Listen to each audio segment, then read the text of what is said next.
Hey everybody, Josh Sheridan here with the Barely Legal Podcast.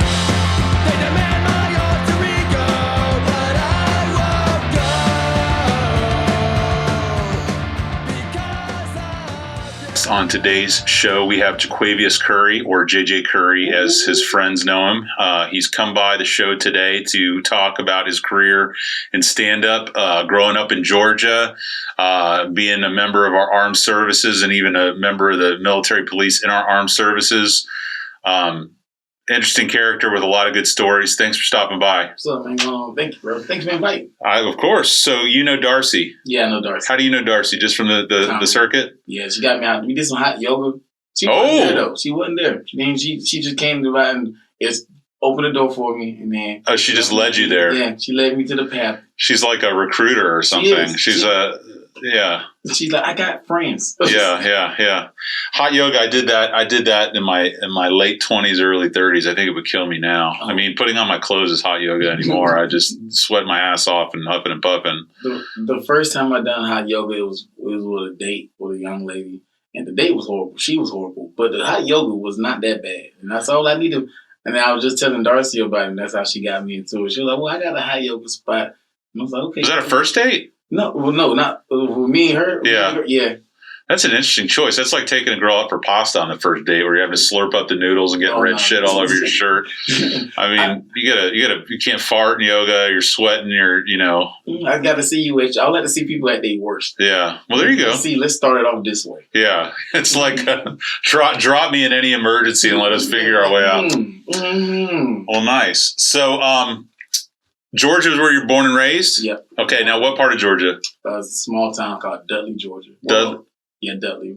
All right. So, growing up as a young black man in Georgia, how was that? It was fun. Was it fun? It was fun. Fun could be taken a number of different ways. Yeah. It was different. Because, of course, you seen racism, but it was like you were so normal to it at the point, so it wasn't like crazy effective. Like, you see how people reacting to it now, you like, they're like, what about a Confederate flag? Oh, yeah, I seen it all the time. Like, it really is there. Yeah.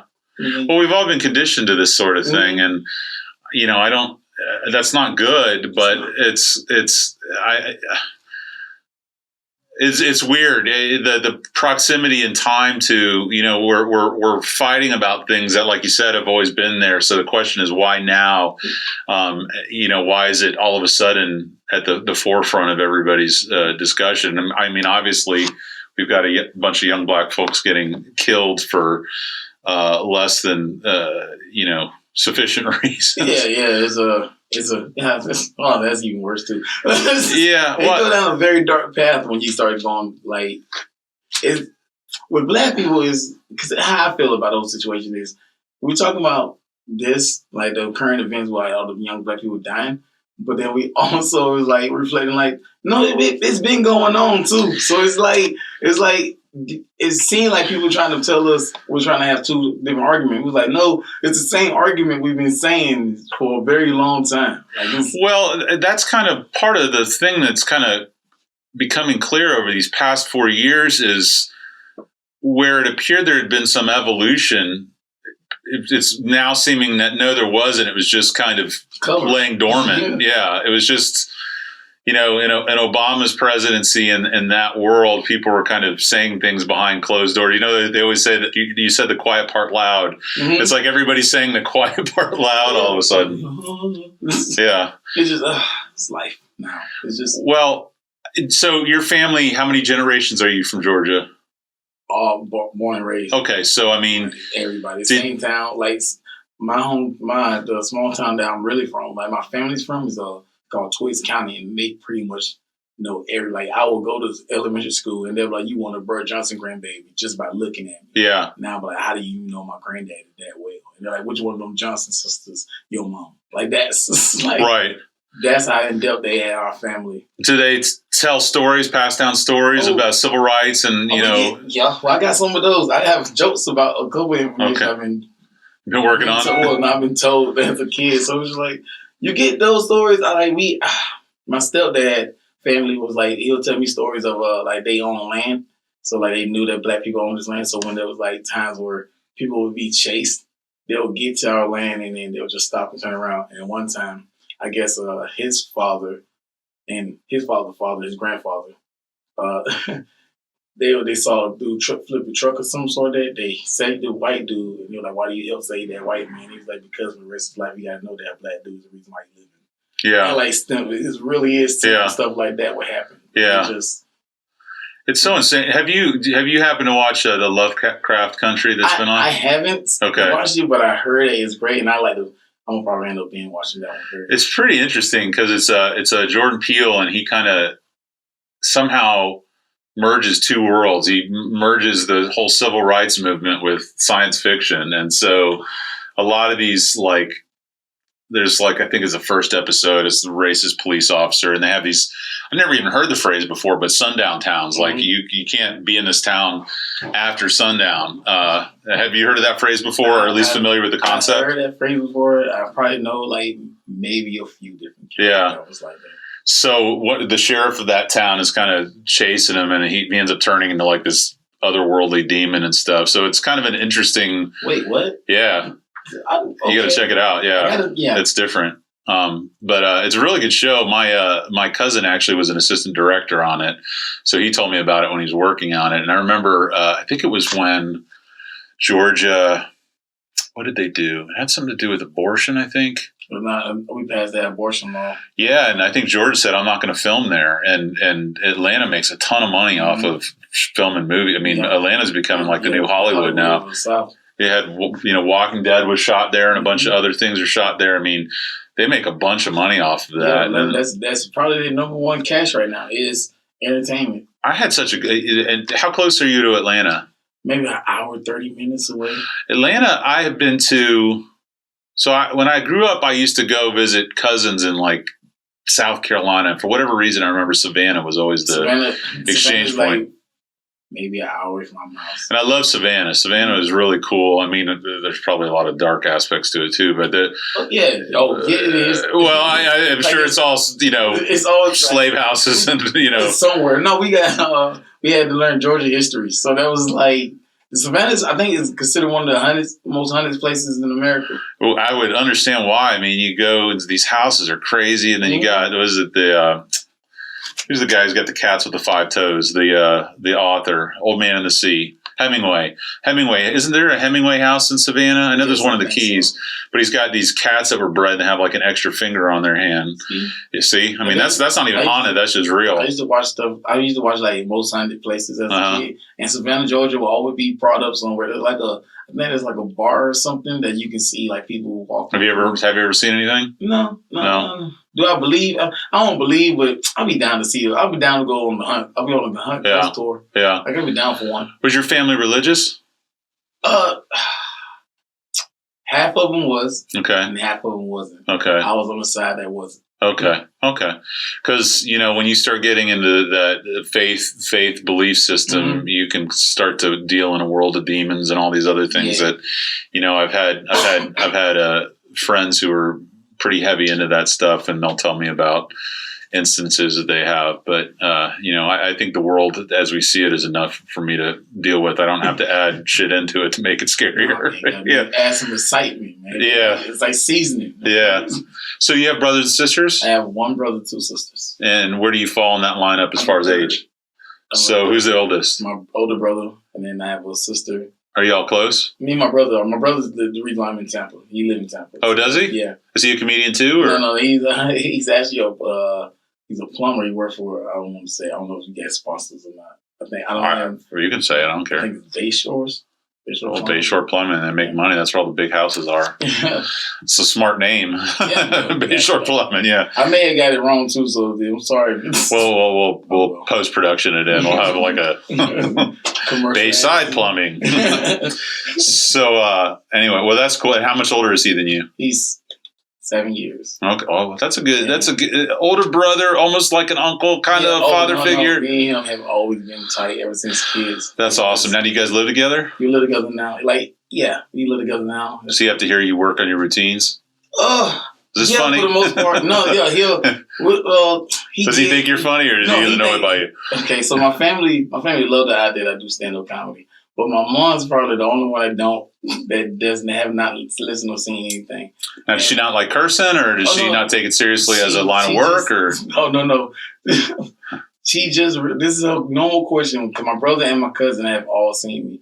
And they were like, she was like, well, is JJ funny? They were like, yeah. They were like, okay, but is he funny though? Oh. Like I know you love him, but but do you really mean it, or are you just being nice? So she literally, I was like, yeah, Mom, I'm performing Bajay Blah here and there. She was like, so they think you funny. That's just so. It's like, Mom, what do you think? Obviously, you got an opinion here that you want. She watched. I gave her like a little 5-minute video that I did that on YouTube. I got on YouTube, and she watched it, and she was like, "Well, shoot, you may be a little bit funny." Oh, man. She think Preacher Lawson's hilarious. Though. Well, she keeps your blade sharp. She makes you try hard, so you can get her on your team. The day she told me that she didn't listen, I was like 2 years in, and I was already had like some little stuff on social media and stuff. And then she told me that she didn't never seen it. It was like 2 years in. Yeah. And at that point, I was just like, well, it doesn't matter. And I think that's when I started getting funnier. Yeah. Now, is she like, so both my parents passed, but my parents have always been my conscience. Like everything that I did, it had to measure up to what they thought was good, or, what they thought was right, what they thought was wrong. Is that your mom in your life? Mom, our whole family always been like, you live your life the way you want to live it. We got some very dark shadows in our family. And we all were like, you should probably work on that. But if that's the way you want to go, that's the way you want to go. So my mom have always been very, you are in control of your life. It's up to you to make something out of it. And I have ever since out of that, I was just he always been very, I messed up. The reason I got to do this is because I messed up doing this. So if you don't mess up doing this, you might have to worry about doing this. Right. And that's why my whole life, like, she set the mold for me to being the person I am today.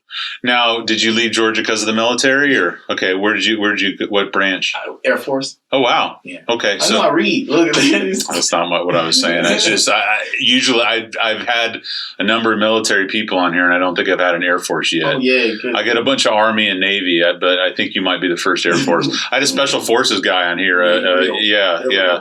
He's badass, this guy. Those guys are the type of guys they want to be at the age of 4. Well, I would. So this guy, I mean, your size. If you saw him in a bar, you would not be worried about him at all. But that my whole thing with it was like, what psychologically has to happen to a person for them to do well in your field? Like, because you have to put yourself in extremely dangerous positions and be able to function and not give up at the first sign of, you're tired, you're cold, you're scared, you're whatever. And I'm the biggest chicken shit, lazy ass, give up at the first sign of any kind of resistance person in the world. And so the opposite end of the spectrum is always interesting to me. I am lucky enough to have been at a couple locations where they had a train at. Uh-huh. So I was able to talk to some of these guys, and like their training course was like 2 years. And I'm like, oh, that's real. And I was like, so why they run everywhere? They does not play, and then they'll go like months training of like all that same as that thing. Yeah. The 3 months, they'll do training of that just to be accepted to take this job. Like there have been guys I know who will train and work out so hard and keep getting cut and still every year. Oh, for sure. But then there's these other guys who just are crazy and they just come in and they don't even look like they're in good shape and they just, they just don't quit. They just figure out how to flip that switch in their brain and just do whatever. You meet some outrageous people. Where did you do basic training? Lackland, San Antonio, Texas. That's all.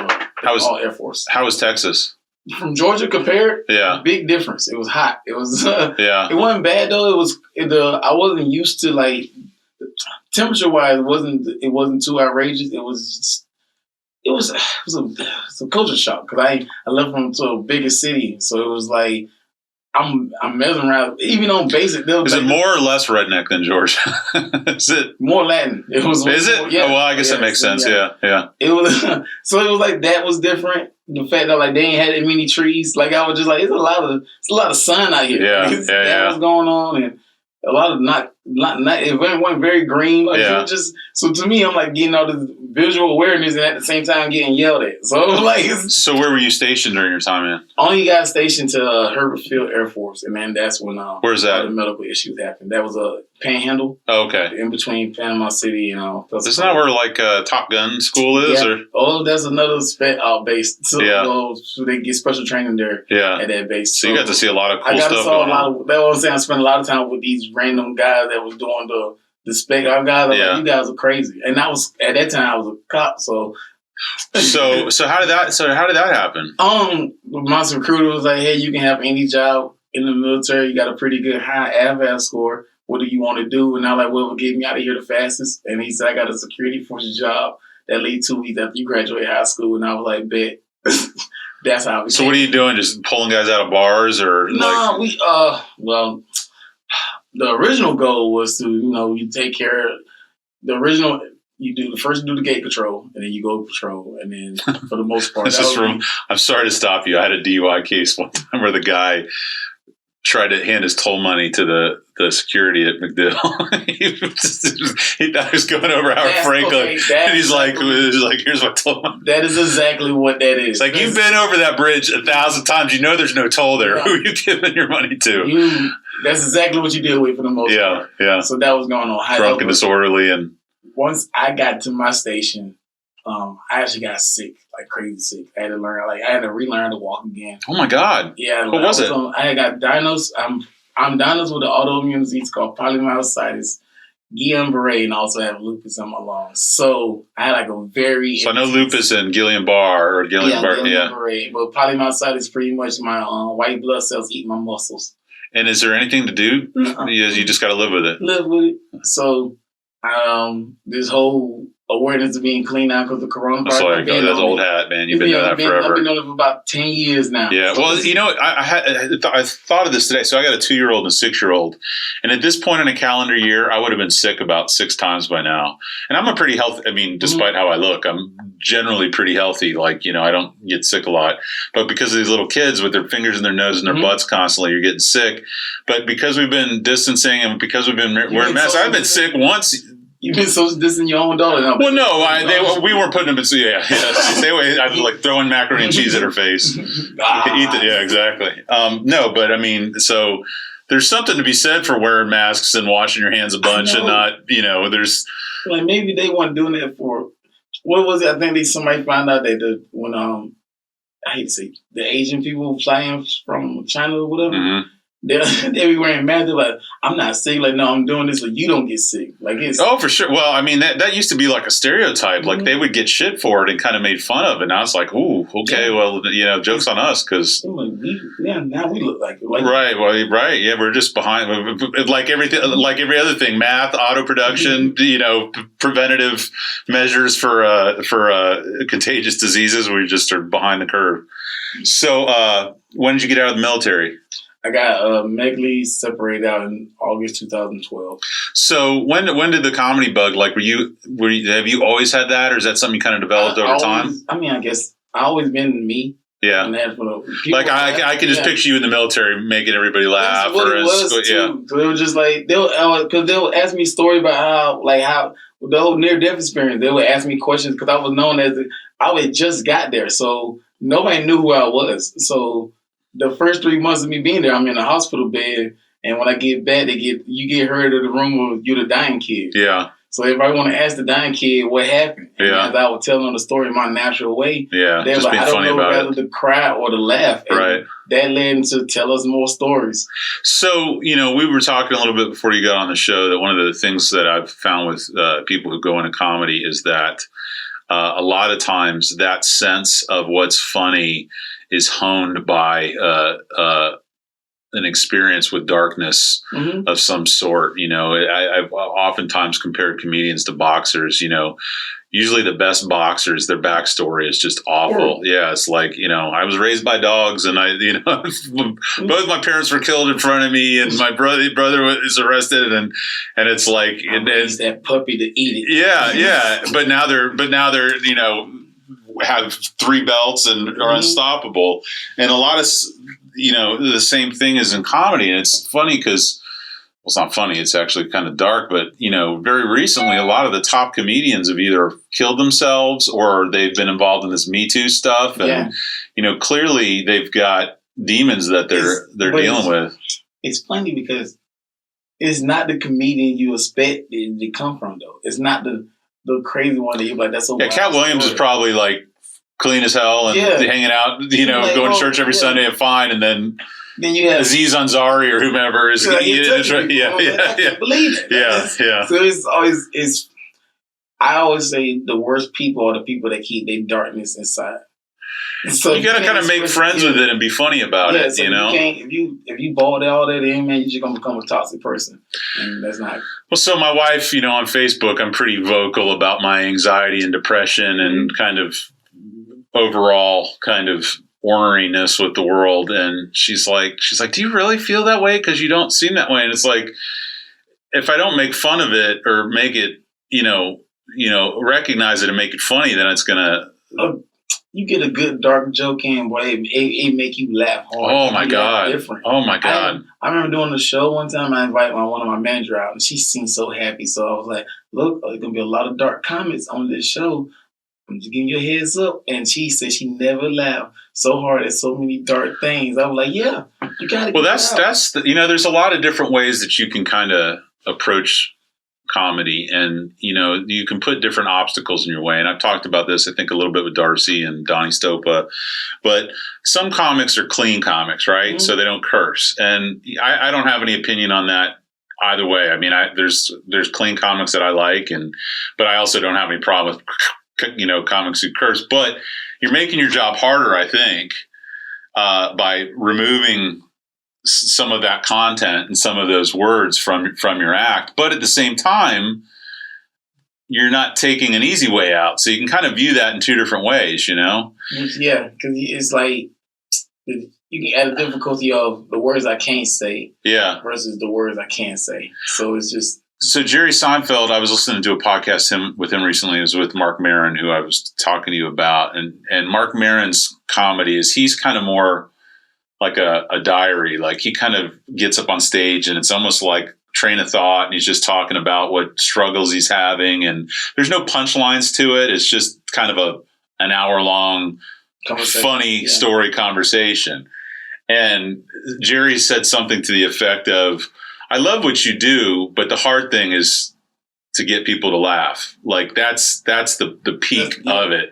And if you can do it without a crutch or without cheating, then that's the pinnacle of achievement in comedy. And I don't know if I agree or disagree, because I love George Carlin, who curses much. I love Richard Pryor was kind of a hybrid of both. He brought the personal and the cussing. Yeah, I mean, he went through some dark personal shit up on stage. He'd get up there and say, I don't think I'm funny anymore and all this other stuff. But he was the first personal comedian that ever made it big like that. He was the first one that made everybody like, no, I can talk about my natural problems too, because you feel like, oh, I understand. But what a great example of darkness creating light. Yeah, because I mean, I heard stories about him and Marlon Brando sleeping with each other, and setting himself on fire, and that was hilarious. And his youth growing up, I mean, wasn't there just horrible shit? Yeah. So again, equating him to a boxer, he would have been an amazing boxer. But yeah. And it's funny because like my family, when I come home, they ask me, have I wrote the joke yet? And I'm like, I haven't figured out how not to say it in a mean way. Yeah. And they were like, let me know when you got it. Like this. Yeah. They know I'm gonna say something that's gonna be very truthful at the same time, but at the same time, it's like I'm only gonna say this from the kindness of my heart. So how long have you been doing it? 7 years. Okay, 7 years. That's good. There's this. I always hear them talk about the 10-year, and I've never done stand up, so I'm not taking a position. But they always, it seems as though there's this dividing line that certain comics look at other comics. And I talked to Darcy, and Darcy's like, well, it's only been 18 months. And my question to you is at some point, did you feel like you got over a hill or got over a point? It's like, okay, now I'm in the family, or I'm in the world. Well, that's like right now. I feel like I'm approaching another hill. Yeah, and it's just trying to get content out. Well, not necessarily content, just getting my marketability out. So that's That's one thing that's going marketability. I think I just made it word. No, that's good. I'll stamp it. It's good. But I'm trying to get it out, and so that's what hip hop is. And every year, you notice, we always tell people there's like certain years that you just feel like you had to heal, or you'll know in 3 years if you want to do this or not. In 5 years, you have another feel. Yeah. 7 years, you feel this, and then you get a 10-year mark. And I was talking to a guy. He was like, "Man, I'm on 12 years in." He's like, "This is crazy." Yeah. I feel like 12 years at a point. So but then there's some of these guys who've been doing it for 40 years and they still feel like imposters. Oh, you know, it's like, well, that's the only thing I have noticed, that that's the one feeling that will always stay. right. So it's So like, just make friends with it, right? Just you know, that's the thing. So content wise, do you have you developed your voice or your style or your? I feel like I'm very. I like what I'm doing right now. How would you characterize your set? I do. I'm a storyteller. Okay. So I love telling stories. Okay. I'm very personal with my material, and I throw in what I like to call smart but dumb. Yeah. Dumb but smart. Yeah. Type of stuff. Like I will reference. One of my favorite jokes is a joke about math. It's a math joke, and it's just about how to break down a half quarter and an eighth. And then I converted it back over, use that same math and to convert it over to weed. And I just enjoy doing stuff like that. Yeah. So and then I even throw in a law reference. It was like, that's awesome. Felony. Like this, right. Yeah. So it's a half to to 2/3 is a misdemeanor, and then you get into felony. Yeah, I like doing that. I love history, so I like throwing like history stuff in there. Like I love little things that seem smart. Or like, he thought about that, but then say it in a real dumb way. Sure. So you can be like, there's like a different perspective on it. But I hate him at the same time. It's like, it's fun. So that's an interesting point that you're making up, because, I've heard like I was talking to Ray Roa, who is the editor for Creative Loafing newspaper around here, and he's a journalist, and I was asking him, does he read a lot? He said, I think that's the only way you can get better as a writer is to read. But with comedy, I don't know if that's the same type of scenario, because I know a lot of comedians don't want to hear other comedians because they don't want to steal their shit. Yeah. So you have to somehow. I say in your first 3 years you should watch as much comedy as possible, but not just the comedy that you like. You should watch all comedians. Sure. I watched a lot of Jim Carrey. He was not comedy wise. It was joke wise. It was not for me. But I enjoyed the fact that he did so many facial expressions and reaction to certain stuff that when I perform, I try to add those things. So what are your tools? You got, so in a lot of ways, as a trial attorney, we talk about the same thing. Like how are we communicating to a jury? Is it what we say? Is it what we look like? Is it how we act? Is it the tone of our voice? And so you can tell the same joke 20 different ways and get 20 different reactions. And a lot of time you've got to figure that out over the course of telling it over and over and over again. Because, I've seen Chappelle come into rooms and it's like, he's literally talking about this for the first time. And it's like, it's funny, but it's like, this needs some work. But then you see it a year later and it's like hitting. He knows exactly. Yeah. But that's why you go to open mics. For comics, I tell comics all the time, go to open mics. I hate that, but there ain't no crowd there. I don't care. It's not for it's not about the crowd. It's about about you trying to get this stage up. You're like, you need to, but also at the same time, don't just stay at those mics. You need to start exploring. You need to start traveling, going to different mics, going to different places, because everybody have a different. Every fan's going.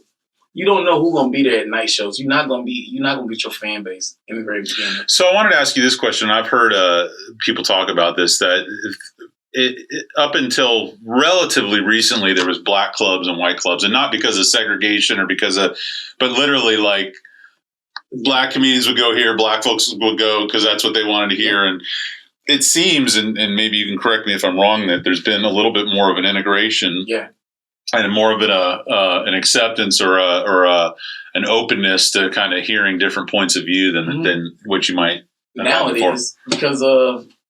Lately, look at all the top comedians. Man, mostly everybody they support more than one black comic now. So it's funny that the world is.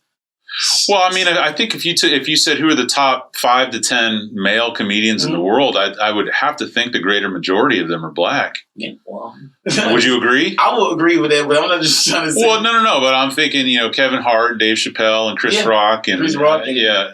So like a good majority of them are black. So if you're a comedy fan, you want to know what they are. You will have to start hearing about either. I tell white comics they should go to do black rooms.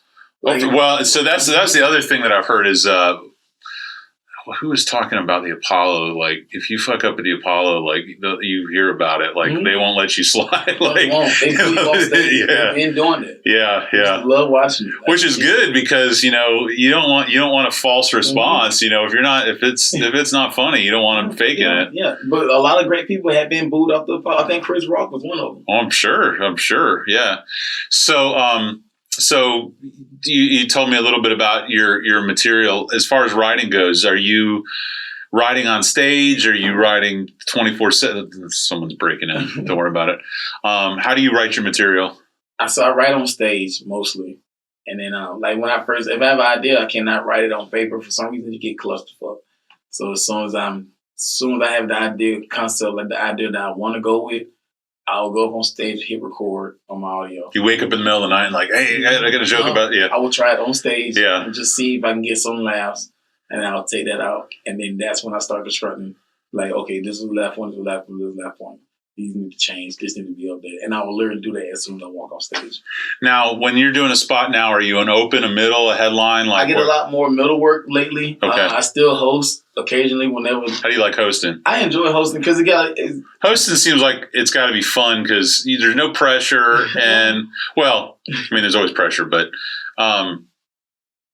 you're kind of just making fun of the last act or the next act or the crowd or talking about. It's a lot of crowd work, it would seem. Depending on your hosting style. Yeah. Depending on your style. If you're a host that do a lot of crowd work, then that's the fun part. The host is actually low key. It's funny because the host is probably the second hardest spot of the show. If you're looking at a normal show, headliner, feature, middle, host. The host is technically like the second hardest spot, and that's the headline. This middle spot is the sweet spot. Yeah. Because you don't have to worry about food getting ordered. They just in there enjoying the spot. You have to warm them up. You have to warm them up. But they're waiting for the next guy, so they're not going to walk out in the middle of your set. Yeah, so you don't have to worry about it. That's the sweet spot to be at. That is the mwah. Yeah. But you don't make as much money as the next guy. This guy got to do with check drop. Right. That's terrible. Yeah. So it's just the check drop. What's a check drop? That's when they bring the bills out. Okay. At the end of the night. So yes, when everybody's least yeah, he's not listening. So they're arguing about why they got charged for 2 Diet Cokes instead of 1 and everything else. Exactly. So now that's the hard spot. So out of everything you did, that's the hard. That's the first hard that you got you're the headline, so you're the first hardest spot. But the hosts have to deal with people, money, food getting ordered, getting everybody in quiet.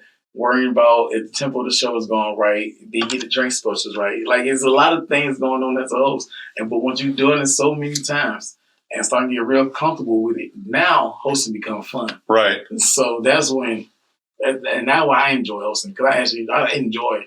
Now, is there people that like, I think of like Jeff Ross, who like, he's always the one who's hosting the Friars Club stuff. And he just can kind of riff and keep the crowd going. And you can almost make a living off of being a host. Martin Lawrence is known as. Really? Martin Lawrence is known for the ghost. He was known as, it does on Netflix, Def Comedy Jam 25 years anniversary. Okay. Watch it. And they will call Martin Lawrence the ghost, the greatest host of all time. Oh, wow. And he really was. And the funny thing is, everybody that he brought up when he was hosting Def Comedy Jam have all made it to great parts of careers. Like, Martin Lawrence is so appreciative about the Def Comedy, like black comedies. Right. Alone. Just because he was such a great host. Sure. It's so funny because I remember I think I was in law school when Original Kings of Comedy came out, and I grew up over in St. Pete. And Tyrone Mall over in St. Pete used to have movie theaters there. And I went and saw Original Kings of Comedy in the theater. And I swear to God, like, me and 2 people were the only white folks in that theater. And, there periods of time I was like, I don't know if I should, like, is it okay for me to laugh at what he's saying? It's kind of an interesting dynamic that you find yourself in. Like, Bernie Mac was always my favorite of those 4. That's my own favorite. Oh, he just does with his eyes and the way he get angry and start kind of slurring his words and stuff. He's another person that I watched a lot, but it's by his demeanor, how he attack crowd. Yeah, I like his energy that he projects towards people. Yeah, so that's why I like when certain points of my shows I focus on. when I'm doing parts where I want to get crowd interaction. Yeah. The energy that he hit him with, kind of stuff. He was unique, man. I mean, they were all great. I think Hewley was my least favorite of the four. I like Cedric. Harvey was probably my second, right under Bernie. But Bernie, man, he was talking about his kids, and he's like, "You looking at me like you're big." Him downstairs. I grew up with that, like, because my parents were school teachers, so I kind of, in St. Pete, I grew up between the wealthy kids and the poor kids, and so I kind of had both of that in my life. And I grew up with those kids. I'd play with those kids, and so that resonated with me. But at the same time, as a white guy, it's like, can I take ownership of laughing at that, or is that not for me? That's always an interesting. Every comedian will always say laugh at it. Yeah. If you see people laughing, now the only time it's really different is they do a black joke and the room full of white people and there's a few black people laughing. Yeah. Because the joke always, if you do that joke and white people notice a black family, they will all legitimately look at the black family to see if it's okay to laugh. Measuring it out. And there's always like a common thread around, like when I say certain things, they will literally jump like, it's okay, I said it. Y'all can it's hard, because it's hard. Well, it's not hard. I mean, in the context of the world of what's hard, it's not hard. But, as a white guy, I always try and figure out, like, am I posturing too much? Am I like, I've got effectively two Black Lives murals on my building here, but I don't have a black person that works for me. It's not because I haven't wanted to hire any. It's just the way that it's worked out. But I think about that. And then, like, I've got a bunch of buddies who are musicians. And, after, like, the sixth person got killed by a cop this year, it's like, some of the greatest music comes out of these times of the darkest tragedy. It seems to me that you guys could be creating some amazing music right now. And a lot of my friends are like, who wants to hear some white guy singing about Black Lives Matter, or about, that's not for me to talk about. And so I struggle with that. Should I just keep my mouth shut, or should I stand up, or what should I do? It's weird because that is like the most common thing that is the one thing even I don't even know the answer to say, but because it's like, you should be able to be like, this is wrong. Like, you should be able to voice your opinion, but then you should also, black people, there have been a lot of black people that, no, we need to stop dividing and start coming together. Because once everybody come together, right, the problems won't be there. Right. Because that's the vision too. Like, hey, we can't let white people be at our march. It's like, no, come please. Yeah, please come. Take my spot. My legs hurt. Like, this is come on. It's an interesting question because, it as simple as it should seem, it's not necessarily. I was telling about my buddy Bryant who came in, and I said, something that I think about a lot is I want my kids to have black friends. I want my kids to grow up, in Asian communities. I want them to know Latino people, but literally, I have to get them in a car and drive them 30 minutes somewhere to make that happen. Mm-hmm. And you were talking to me before. It was pretty funny too. I hope you make this joke out of this. But you were talking to me about how Waze or Google Maps is racist because it didn't have you go through the bad neighborhood to get here. It really wasn't. I'm like, I know how to get here. I put it in the GPS and it's literally like, no, don't go these ways. I'm like, no, it really. It's like, whatever you do, don't drive by Ray's house. Go 2 blocks out of the way and come up. Yeah. Just took this simple. Could have just took one road. Right. Yeah. Well, it's interesting. I wonder if that's for liability reasons. They don't want Waze. That would be terrible. Well, another thing that I just found out about my GPS, because I just have regular Google GPS, whatever. And one day I was driving, and I was with one of my white friends, and he would use Waze. And when he know I use Google, he always trying to upgrade. You don't use Waze, but if I let the cops know. People always trying to do that to me too. I can't do it. I can't do it. I'm really just like, no, I'm not opening on another app on my phone. I'm on Atari level. I don't need PlayStation 8. Yeah, I want just real simple. a white line taking me to where I'm supposed to go. But it lets you know when there's a speed trap up now, right? Oh, for sure. So when it came through, when I was driving through, and it's the speed trap approaching, and he was like, when did Google start doing that? And now I was driving, and I was like, wait, your Google don't Your Google don't be like, then I was wondering, like, did mine put an all black safety on? Like, it's just. Well, think about with information how in depth that could get. It's like this officer up here has only shot 3 people. Yeah. This one, it's like, we want to slow down. This guy right here is going to. He's a little trigger happy. He's going through a divorce and he's not happy about how his life's going. He's going to take it. Yeah, exactly. But see, that's another. When it comes to the blue light, like I think blue lives do matter. However, what's a blue life? They're very true. Yeah. And then I was like, it's a job. It's still a job. Yeah. Like I was a blue. Did you apply to be a black guy or? I just woke up like this. But there's another reason I was like, me being black, my day being crappy have not affected your day. Yeah. But if his do and he's some kind of problem, it's kind of like these guys. Some people we need to upgrade a lot. I think we should defund the police, but for the fact that like give the money to the community, education kill crime, and not policemen. Like it's the problem with the defund the police that I've had is they got to come up with a better slogan because the other side reads that as get rid of the police, and I don't think that that's what the argument is. It's like what we're doing clearly isn't working, so we gotta change what we're doing to come up with a different result. It's just society's just terrible. How old are you? I'm 29. Okay, so you're getting burnt out. Yeah, early in life. That's good. That's good. That's 1 minute in life right now. You can clearly see. That's right. It's like this guy's growing. Well, it's true because you're an idealist in your younger years, and that's not right. This isn't right. All this other stuff, and it's like, man, I'm just hungry. I want to go watch some TV. Just leave me alone. And it's funny because the other day I was like, I'm getting old. That's what getting old's about. Yeah. My friend was like, because I went to the mic Friday and I had on like actual clothes. Like, dude, I'm so used to seeing you in a gray shirt and just regular jeans. It was like, black tee. And so I'm like, I forget you actually on clothes. And I'm like, wow, I got into that. Yeah. I got into that far. Like, it's just no colors. My buddy, he's an attorney. He's a gay attorney. And, I wouldn't go to Chick-fil-A forever. I was like, man, I can't get behind them because, how they treat gay people and all this other stuff. And my buddy's like, dude, I go there like twice a week. And I was like, well, shit, if you don't care, then I don't care. And so, oh my goodness, I don't even eat Chick-fil-A, so I've been protesting. But it's only because I don't like pickles, and I eat. Oh, I love. We're gonna have to fight about that because pickles. We don't got to fight. I get extra pickles. See, I'll take all your pickles. Exactly. Get a jar, stick them in there. Just every Thursday, come by and I'll take your pickles. I love pickles. See, and that's how we should do it. That's right. We can work together to make a better world for pickles. That's right. So now have you been Pickles matter? So do you play outside of the state or just in the state of Florida? I do travel. Okay. What states have you played in? Right now, states I've played in is Louisiana. Oh man. Alabama. Oh man, you're all in the Bible Belt. Yeah. Well, I got the South. I got the South covered. Yeah. South, I'm good in the South. Hence the reason why I need to leave the South. Yeah. It's time to go. You got to try some California and some New York and some Boston, some Chicago. Before COVID. Oh, that's true. The plan was because I had the month of July done. Uh-huh. Pretty much cleared out, so I was going to actually drive up to New York. And then, you got to have your story. Yeah. Every comedian's got their New York story. I got to go get some. I had to do some wild, crazy stuff. I was going to drop some shrooms. I was going to do something crazy. No, just like. No, I'm serious. Who's the pitcher for the Pirates that pitched a perfect game on acid?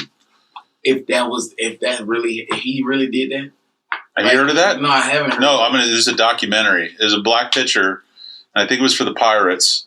What the fuck was his name? It was a great documentary. He pitched a perfect game on acid. I'm going to send you this. You're going to love it. It's a great movie. It's a documentary. Yeah. I can't wait to see. Like he was in the zone. Oh, I don't even know what he thought he was pitching at. He probably was like throwing at dragons and shit. Acid lasts like 6 hours. Oh, sure. He went through the entire game. This always happens on this show. I talk about it all the time. Anytime I try and remember somebody's name on the show, I forget it. So I'm going to do Pirates, pitcher, shutout, acid. I always love the terms that you come up with. It's like pirate. Yeah. Pitcher. Doc Ellis. Wow. Doc Ellis, Pirates pitcher Doc Ellis did something that by all rights should be completely impossible. He went through a no-hitter despite being high as a kite on lysergic acid dithylamide, otherwise known as, I don't know what, but you got to look that up, otherwise known as acid. So, yeah, You got to check that documentary out. It's really good. So, how are crowds in Louisiana, Georgia. I can hear Florida's like a dead zone for comedy. You know what's funny? Florida, like all the. Let me put this differently. Comedians who aren't from Florida always refer to. Yeah, Florida's. Yeah, like Tampa's awful, and Actually, you know what's funny? Not that many people actually enjoy Tampa. Like we hear a lot of people enjoy side splitters a lot. Yeah. So that's a go-to spot. Florida crowds are just. Because Florida is just a pot of everybody else's mistakes come into one place. So like you don't know what kind of crowd you get. Like that's all Florida is. It's just a bunch of people that came here on vacation, got messed up, and then forgot how to get out. Like that's why Florida. So people move to Florida and think Florida crazy. Like no, it's not. Well, you know what's funny is I don't know how familiar you are with like Brandon, Plant City, that area, but.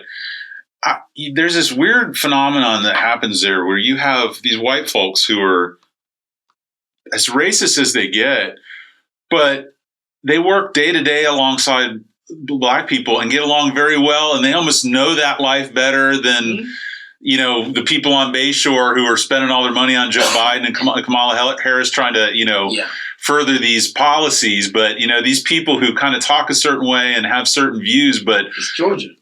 Well, yeah. Like, so it's weird. It's like a love-hate kind of situation. Like I know you're racist. Like I know you don't like me. But you probably have a blast with each other, probably making each other laugh. I have had fun with a lot of guys that have rocked the Confederate flag. Yeah. Like I remember one time when the first time the Confederate flag got all rowdy in the early 2010s. Yeah. I was with my buddy house with another one of my black friends, and we were sitting there enjoying ourselves. Yeah. And, He was like, yeah, I got rid of my Confederate flag. And me and him, both from Georgia, was like, you had a Confederate flag in here? Like, And he was just like, I fucking hate y'all. Yeah. So much. But it was just like, we didn't even notice it. That's how crazy it was. So when they start coming back around, like getting rid of them, like 9 times out of 10, a lot of dudes that's from the South was like, we didn't even notice it. Yeah. Like, this is how much. So if that was the case, we should just slowly just got rid of it in the first place. Like just. Yeah, I don't know. It's just so weird. I worry because I don't know. We should patent black people. We should what? We should patent their flags. Oh, we should. Yeah. I mean, they were like it's like the gay. They always say the gay people do with rainbows. The thing that pisses me off about the flag is like when people say. The thing that pisses me off about it when a lot of Southern white guys always say it represents my heritage, and I was like. That does not represent Southern pride, Southern heritage, because of the fact that, I and my people didn't get. I have a lot of Southern pride. Plus, those motherfuckers flunked out of history in high school and don't know a goddamn thing about their heritage. It's bullshit. 100%. So I'm like, we shouldn't use that as a symbol as Southern pride. I always tell people the Confederate, if Southern pride was like Subway, the Confederate flag and chariot. Yeah, it's time for him to get fired, and we need a new mascot. Yeah, that's what it is. He does terrible things. We got to go. Well, and then they talk about the statues and how will we know our history? It's like open a book, and by the way, they lost, and then see. Which I only more recently learned is a lot of people think that those statues have been up for hundreds of years since most of those were put up during segregation in the 60s. Civil rights movement is kind of a middle finger to the black folks. Yeah. Like, fuck you, I'm going to put this person here. Yeah. That was the flag was too, but we don't say nothing. So it's just like, it's just a big... that's how much... I'm just hungry. I just want to watch Netflix. Yeah. So I was like, man, that was interesting. It's like at what point do I just stop fighting and just have my Chick-fil-A? I need a sandwich. Yeah, with lots of pickles on it. So now with COVID, you're trying to get your podcast up and going. Trying to start a podcast. So you said it was you and a friend of yours? Yeah, my homeboy, Ricky Higgins. You gotta get him on here. I do. I got. Please. I need all the comedians I can get on here. I gotta figure you guys out.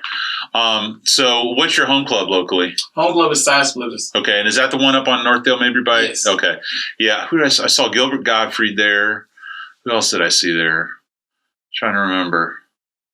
They used to do the Oddball. You ever see the Oddball comedy fest that they would do it at the arena? I didn't see it though. So good, but talk about the worst venue to do comedy in. It is like a greenhouse. Mm-hmm. You're sweating from the ground up your shorts. Everybody's hot. It's raining. like people are on the grass in the back there. This it's just the worst venue in the world for comedy. But they had the best comedy. I mean, oh, by the way, one of my I'll go through the list. But who's the guy who killed himself? Recently? Yeah, he was a pitcher. He was a baseball pitcher in college. See this. I'm not sure looking at him. Well, I mean, it was Louis C.K. It was Aziz Ansari. It was Mark Maron. Recently. It was. Well, he's having to change the clubs he's playing in. Yeah. What do you think about what's your thoughts on Louis C.K.?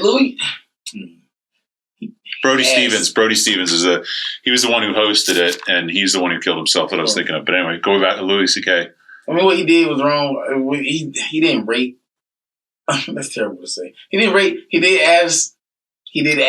So it's he's a position of power to subject women to his, perversion. Did. But at the same time, you can still say no. So it's So I don't know. So do you think he should get a second chance? Do you think he should? I think everybody. Well, yeah, I think he deserves. Not everybody. Not everybody, but yeah, I think he does get him. Well, it's too that I had this conversation with Darcy, and I had this. Well, Donnie does the church scene, so I think he's on the cleaner end. Do you know Donnie? Yeah, I know Donnie. Yeah. So, but so some of the things with comedy in this day and age that I think so hard is, number one, not stealing other people's stuff. Yeah. Number two is the life cycle of a joke seems to be like a millisecond. Like depending on the type of joke it is. Yeah. Always upgrade. You gotta be able to work on your stuff. You gotta be able to upgrade it some way somehow. Because like COVID jokes, I have to imagine at this point everybody's tired of them. Yeah. So I sneak my COVID jokes into my actual material and somewhere else. Yeah. So it's like I'm not going to do 5 minutes on COVID, but you may hear it in a reference here. Yeah. And then the other thing is, walking that line between like getting yourself canceled, like Well, see, that's the cancel thing is you shouldn't. Don't punch down. That's one thing. Yeah. Don't ever punch down. I like that. That's like anybody I can talk bad about blind people because my eyesight work. That's terrible to be that way. That's a terrible. You're a shitty person. But if I mention a blind person in my material, you might want to hear the joke out first before you say cancel him. Yeah, yeah. And don't go. And then also, do you know Anthony Jeselnik? Sound familiar? So his thing is interesting. He will not wait a second.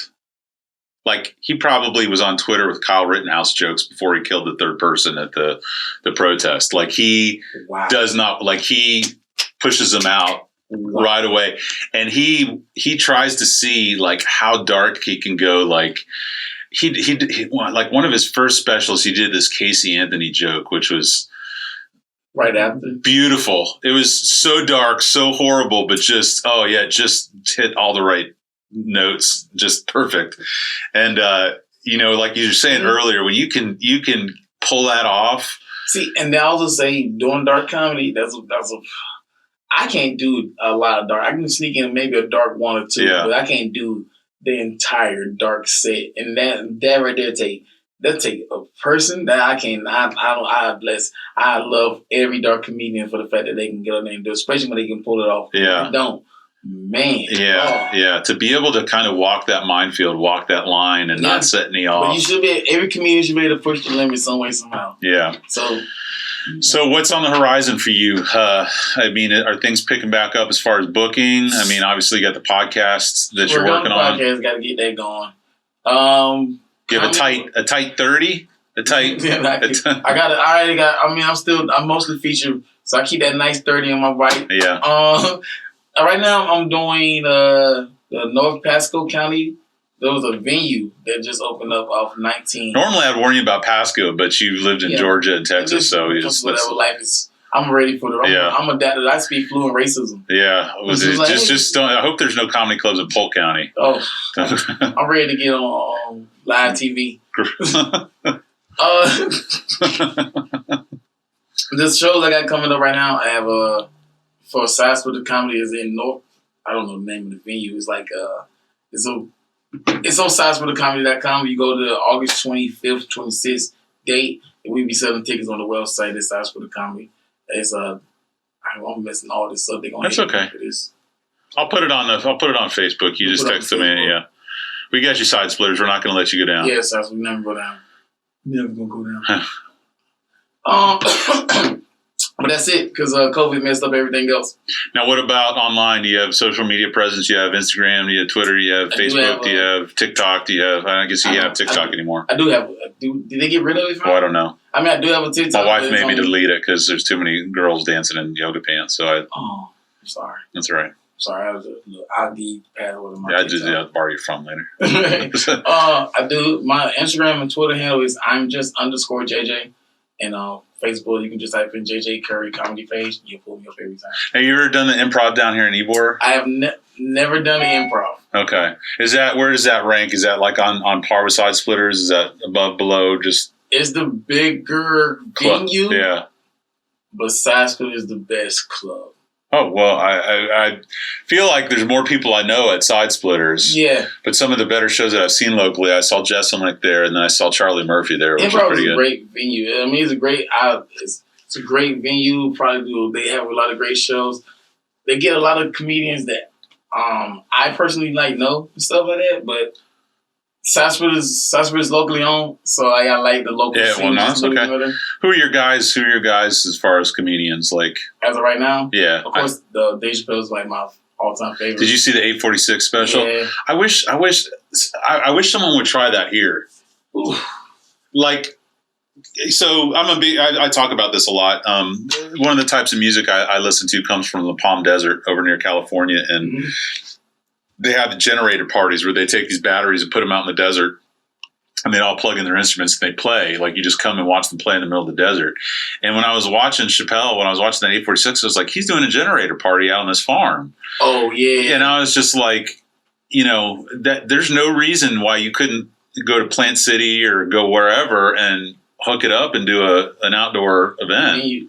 They could have. There's a lot of reasons why you couldn't do that, but worth the try. There was a couple people that was in talks of trying to do a parking lot shows until Florida was like, we opening back up, because nobody knew what was going on the first 2 months, man. It was just, we still don't know what's going on. Yeah, that first in April, once it got past the first 2 weeks, in April, it was people started being like, okay, stuff is getting weird now. How'd your family fare? Did you get anybody in the family with it?